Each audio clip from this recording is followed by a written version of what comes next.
Assalamualaikum warahmatullahi wabarakatuh. Bersyukur kepada Allah subhanahu wa ta'ala, alhamdulillahirabbil alamin. Dan bersolawat kepada Nabi kita, Nabi Muhammad sallallahu alaihi wasallam. Allahumma sholli ala Muhammad wa ala ali Muhammad. Baik teman-teman sekalian, kita akan lanjutkan kembali ke tafsir Al-Munir, yaitu surat Al-Asr. Let's go. Bismillahirrahmanirrahim. Surat Al-Asr Makkiyah 3 ayat. Surat Al-Asr ini berarti turun di periode dakwah Nabi Muhammad SAW pada 13 tahun pertama, yaitu di kota Makkah. Jumlah ayatnya yaitu 3. Penamaan surat dinamakan surat Al-Asr karena Allah Subhanahu wa taala bersumpah dengan waktu di awal surat tersebut dengan berfirman, wal asri innal insana lafi khusrin. Kata wal asr berarti masa.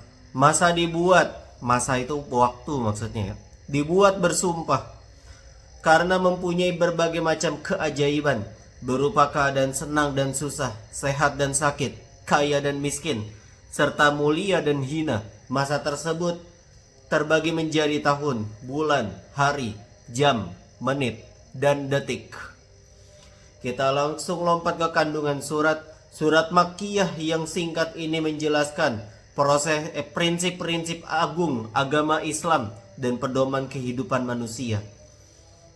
Allah Subhanahu wa taala sungguh telah bersumpah dengan masa, yaitu waktu yang memiliki berbagai macam keajaiban dan hal-hal yang menunjukkan kekuasaan dan hikmah Allah yang besar atas kerugian manusia, kecuali orang-orang yang memiliki 4 sifat, yaitu orang-orang yang beriman, yang beramal solih, yang memberi nasihat tentang kebenaran, dan juga memberi nasihat dalam kesabaran. Keutamaan surat. Para perawi menyebutkan bahwa Amr bin As datang kepada Musailamah al-Kadzab setelah Rasulullah SAW diutus dan sebelum Amr masuk agama Islam. Gitu. Nantinya Amr ini masuk agama Islam, sedangkan Musailamah ini dia menjadi nabi baru. Mengklaim dirinya sebagai nabi baru gitu ya, yang nantinya dia akan tewas juga sih. pada setelah Nabi Muhammad meninggal dunia, yaitu pada periode siapa namanya, Abu Bakar ya, Abu Bakar As-Siddiq. Musailamah ini kemudian dibunuh karena mengaku sebagai nabi baru begitu. Nah, kemudian Musailamah berkata kepada Amr, apa yang diturunkan kepada temanmu saat ini? Maka Amr bin As menjawab, dia diberi wahyu, sebuah surat yang singkat namun luar biasa. Musailamah berkata, apa itu? Dia menjawab, wal asri innal insana lafi khusrin illa alladzina amanu wa amilus solihat wa tawasaw bil haqq wa tawasaw bis sabr. Kemudian Musailamah berpikir sejenak lantas berkata, surat serupa juga turun kepadaku. Nah, ini dia padahal nantinya Musailamah itu mengklaim menjadi nabi baru itu pada saat periode Madinah ya. Tapi ini di periode Makkah pun juga dia sudah mulai menunjukkan sifat-sifat yang ini sebagaimana nabi gitu ya, turun surat gitu. Musailamah juga berkata, turun juga surat kepadaku gitu, kata Musailamah. Amr bertanya, apa itu? Musailamah berkata, ini tulisannya agak kurang jelas tapi ya agak kurang penting gitu ya, footnote-nya juga tidak perlu kita baca. Kita lanjutkan saja langsung. Musailamah berkata, bagaimana pendapatmu wahai Amr? Amr menjawab, demi Allah, pastilah kamu tahu bahwa aku mengetahui sesungguhnya kau berdusta. Atau berani meriwayatkan dari Ubaidillah bin Hafs, dia berkata, ada 2 sahabat Nabi SAW, jika bertemu mereka tidak akan berpisah, melainkan salah satu dari mereka membaca surat Al-Asr terlebih dahulu lantas mengucapkan salam. Gitu ya. Oh, jadi ini alasan kenapa di setiap sekolah-sekolah itu atau pengajian-pengajian itu setelah selesai pelajaran maka akan membaca surat Al-Asr dan kemudian mengucapkan salam gitu. Pendek juga sih ya, 3 ayat saja gitu. Baihaqi juga meriwayatkan dari Abi Huzaifah. Asy-Syafi'i rahimahullah berkata, seandainya manusia memikirkan surat ini, pastilah surat ini cukup bagi mereka. Cukup kita pikirkan aja nih surat Al-Asr. Jadi kita pelajari ya teman-teman sekalian. Langsung kita bacakan surat Al-Asr. A'udzu billahi minasyaitonir rajim. Bismillahirrahmanirrahim. Wal 'asr. Innal insana lafi khusr illa alladhina amanu wa 'amilus solihati wa tawasaw bil haqqi wa tawasaw bis sabr. Demi masa, sungguh manusia berada dalam kerugian kecuali orang-orang yang beriman dan mengerjakan kebajikan serta saling menasihati untuk kebenaran dan saling menasihati untuk kesabaran. Kita langsung ke mufradat lugawiyah. Wal 'asr, demi masa. Allah Subhanahu wa taala bersumpah demi masa karena mencakup berbagai keajaiban. Ada yang mengatakan bahwa maknanya adalah demi asar, waktu asar, yaitu sore hari gitu ya. Innal insana, jenis manusia. Oke, selebihnya kita lanjut. Khusrin, kerugian dalam perniagaan. Illal ladzina amanu wa 'amilus shalihat, kecuali orang-orang yang beriman dan beramal solih, maka sesungguhnya mereka telah membeli akhirat dengan dunia. Dengan demikian mereka sukses menggapai kehidupan abadi dan kebahagiaan yang kekal, serta mereka bukan termasuk orang-orang yang merugi. Bil haqq, merupakan hal permanen yang tak dapat diingkari, berupa keyakinan dan amal, atau sesuatu yang ditunjukkan oleh dalil qat'i, atau sesuatu yang dapat dilihat dengan kasat mata, atau syariat benar yang dibawa oleh seorang nabi yang maksum tanpa dosa. Wa tawasaw bil haqq, yaitu manusia saling memberi nasihat dengan sesuatu yang tak terelakkan berupa keimanan, kebaikan dan keutamaan. Bis sabar, dengan kekuatan di dalam jiwa yang membawa untuk mengemban beban dalam beramal.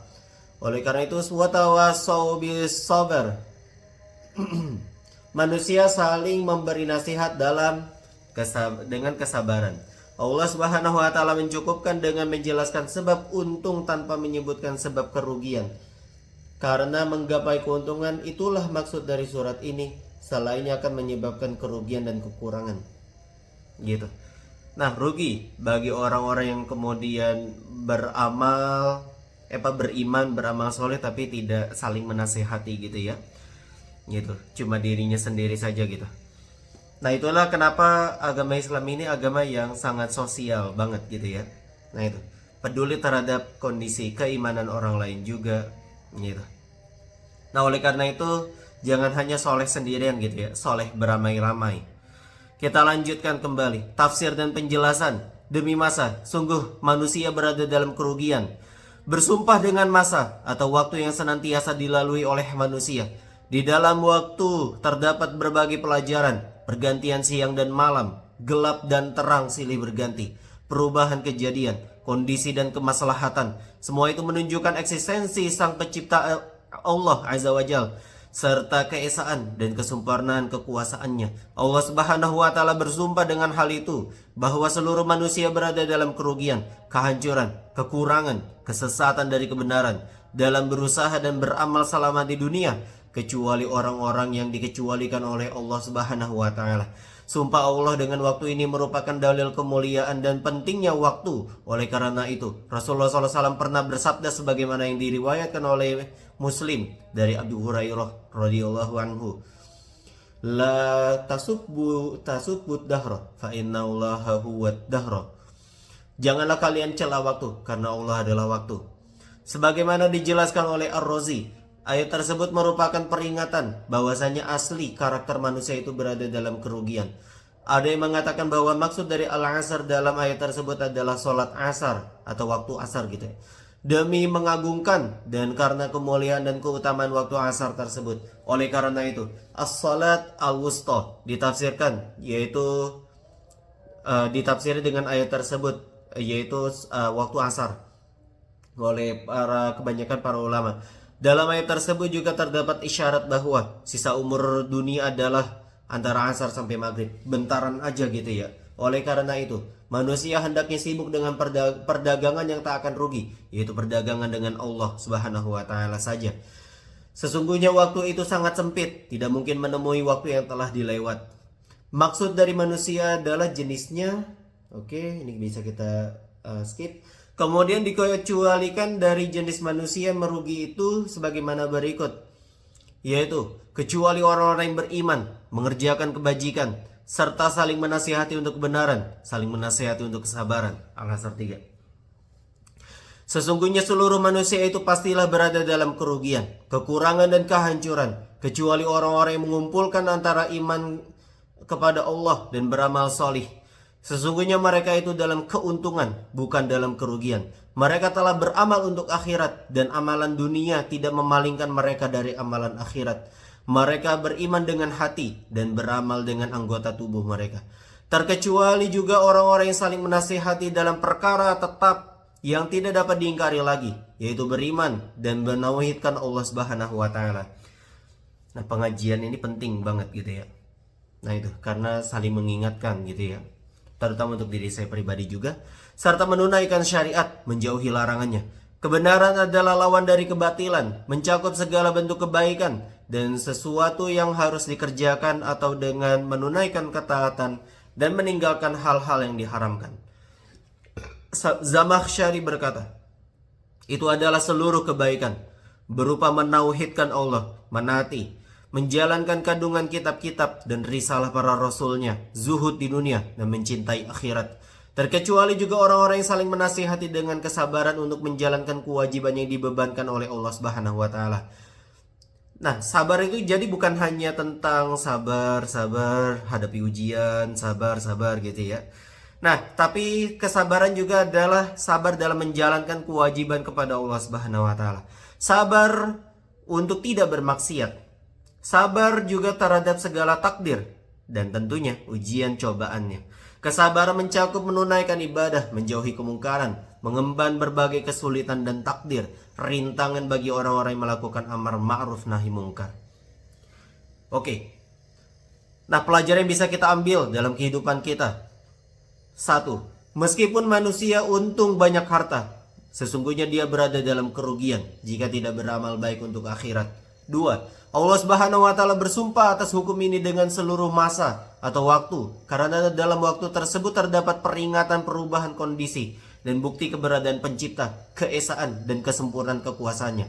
Dalam waktu tersebut terdapat hikmahnya yang selalu bertambah dan terkadang tampak dengan berjalannya waktu.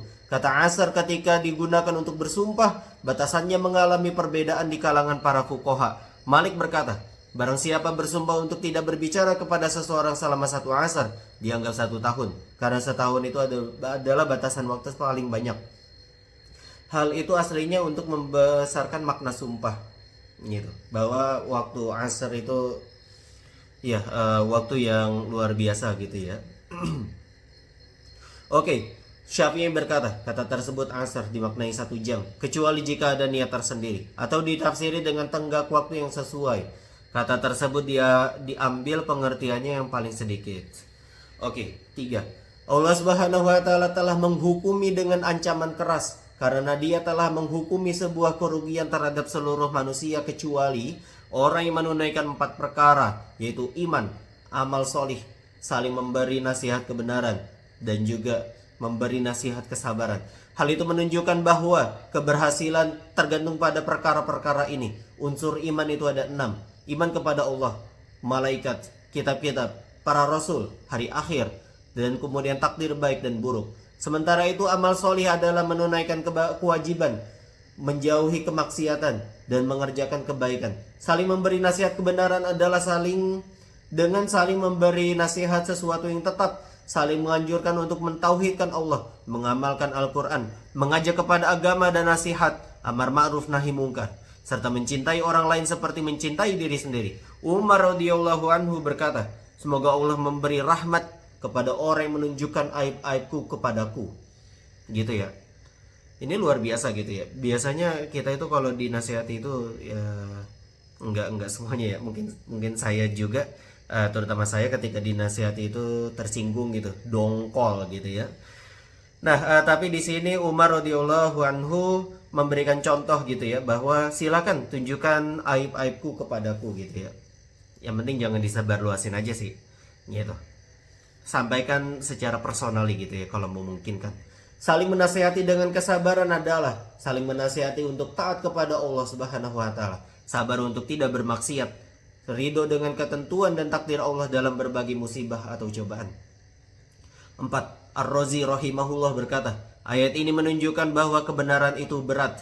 Kebenaran akan senantiasa diuji. Oleh karena itu, penyebutannya kebenaran disertai dengan penyebutan saling menasihati. Oke, maka kita bisa cukupkan ngaji kita pada hari ini dengan membaca hamdalah dan doa kafaratul majlis. Alhamdulillahirabbil alamin. Subhanakallahumma wa bihamdika asyhadu an la ilaha illa anta astaghfiruka wa atubu ilaik. Wassalamualaikum warahmatullahi wabarakatuh.